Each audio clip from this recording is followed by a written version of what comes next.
یہ حضور غوث پاک رضی اللہ تعالیٰ عنہ کا تیسرا واقعہ ہے جو اثنائے سفر 60 ڈاکوؤں کا آپ کے ہاتھ پر توبہ۔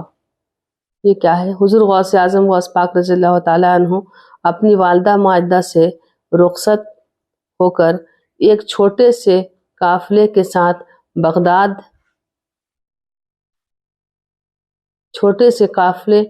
ساتھ جو بغداد جا رہا تھا روانہ ہوئے۔ آپ نے فرمایا ہم ہمدان سے گزر کر ایک ایسے مقام پر پہنچے جہاں بہت کیچڑ تھی۔ حضور غوث پاک فرما رہے ہیں کہ ہمدان سے گزرنے کے بعد اور ایک جگہ آگے بڑھتے ہیں تو جہاں بہت کیچڑ تھی وہاں تک پہنچے اور قافلے پر 60 ڈاکو ٹوٹ پڑے۔ قافلے میں ڈاکو لوگ پکڑ لیے قافلے کو، جس قافلے میں غوث پاک جا رہے تھے لوگوں کے ساتھ، اور قافلے کو لوٹ لیا اور مجھ سے کسی نے بھی تعرض نہ کیا، کسی نے کچھ نہیں کہا غوث پاک سے۔ تھوڑی دیر بعد ایک شخص میری طرف آیا اور کہنے لگا آپ کے پاس بھی کچھ ہے؟ میں نے کہا ہاں میرے پاس 40 دینار ہیں۔ اس نے دریافت کیا وہ کہاں ہیں؟ میں نے کہا میری گدڑی میں بغل کے نیچے سلے ہوئے ہیں۔ اس نے سمجھا کہ میں مذاق کر رہا ہوں، اس لیے وہ مجھے چھوڑ کر چلا گیا۔ اس کے بعد ایک دوسرا شخص آیا اور جو کچھ پہلے سے نے پوچھا تھا وہی سوال پوچھا۔ کیا پوچھا؟ کہ آپ کے پاس کچھ ہے؟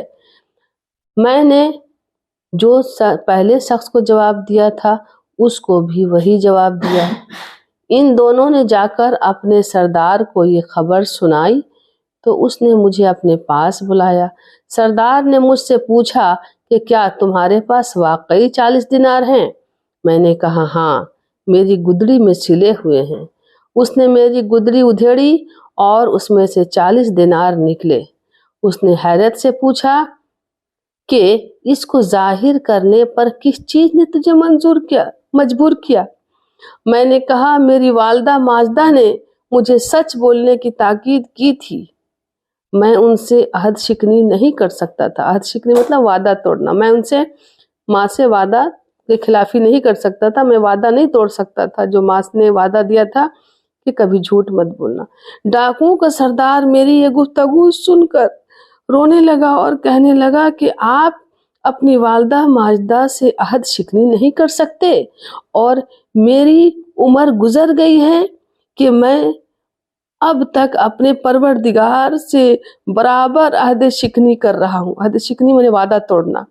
وہ لوگ ڈاکو کے سردار کیا کہتے ہیں کہ اتنے چھوٹے بچے ہو کر کے ماں سے عہد شکنی، ماں سے وعدہ نہیں توڑے، لیکن ہم لوگ جو ہیں اتنے بڑے ہو کر کے بھی ہم لوگ جو ہیں اپنے پروردگار سے، اپنے اللہ پاک پروردگار سے وعدہ توڑ رہے ہیں اور اللہ کے خلاف کام کر رہے ہیں، اور میری عمر گزر گئی اور میں نے اب تک اپنے پروردگار سے برابر عہد شکنی کر رہا ہوں، ڈاکو کہتے ہیں۔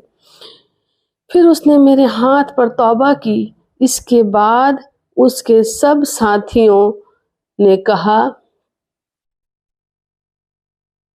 تو لوٹ مار میں ہم سب کا سردار تھا اور اب تو توبہ کرنے میں بھی ہمارا سردار ہے۔